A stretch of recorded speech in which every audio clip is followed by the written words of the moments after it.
Thomas Goes Fishing.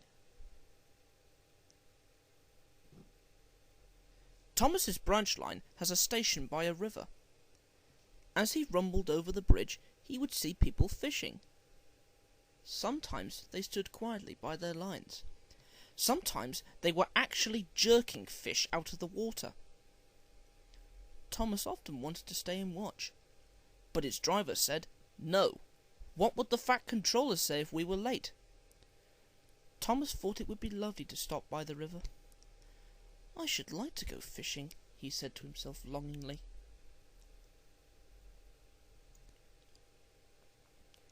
Every time he met another engine, he would say, "I want to fish." They all answered, "Engines don't go fishing." "Silly stick in the muds," he would snort impatiently.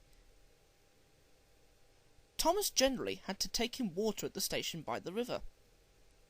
One day he stopped as usual, and his fireman put the pipe from the water tower in his tank.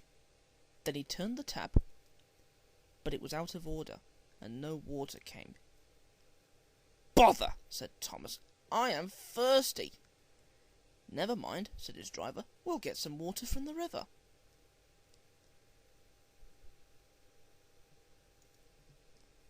They found a bucket and some rope and went to the bridge.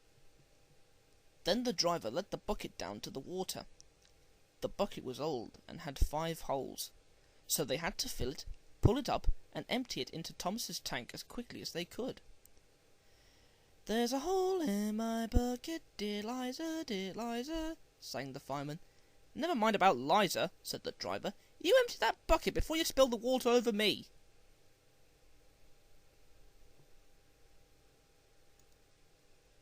They finished at last. That's good," puffed Thomas as he started, and Annie and Clarabel ran happily behind. They puffed along the valley and were in the tunnel when Thomas began to feel a pain in his boiler, while steam hissed from his safety valve in an alarming way.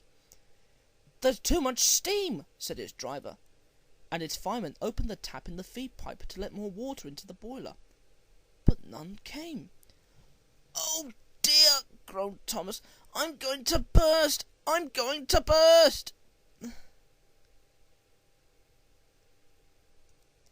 They damped down his fire and struggled on. I've got such a pain,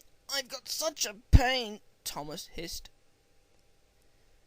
Just outside the last station they stopped, uncoupled Annie and Clarabel, and ran Thomas, who was still hissing fit to burst, on a siding right out of the way. Then while the guard telephoned for an engine inspector and the fireman was putting out the fire, the driver wrote notices in large letters, which he hung on Thomas in front and behind. Danger! Keep away!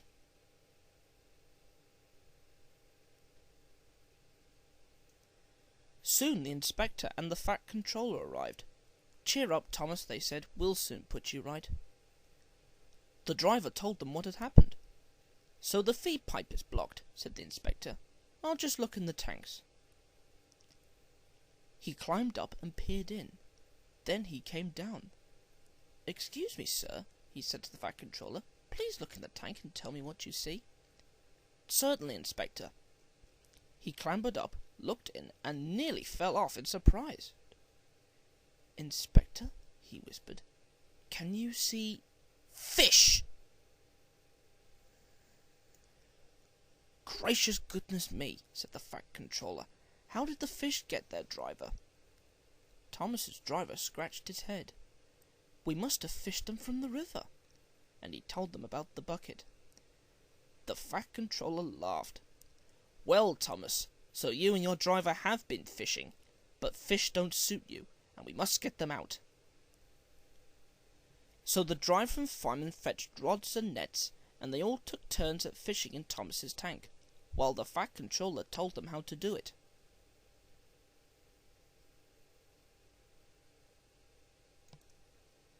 When they had caught all the fish, the station master gave them some potatoes. The driver borrowed a frying pan, while the fireman made a fire beside the line and did the cooking. Then they all had a lovely picnic supper of fish and chips.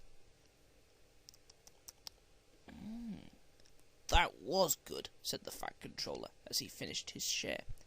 "But fish don't suit you, Thomas, so you mustn't do it again." "No, sir, I won't," said Thomas sadly. "Engines don't go fishing. It's too uncomfortable."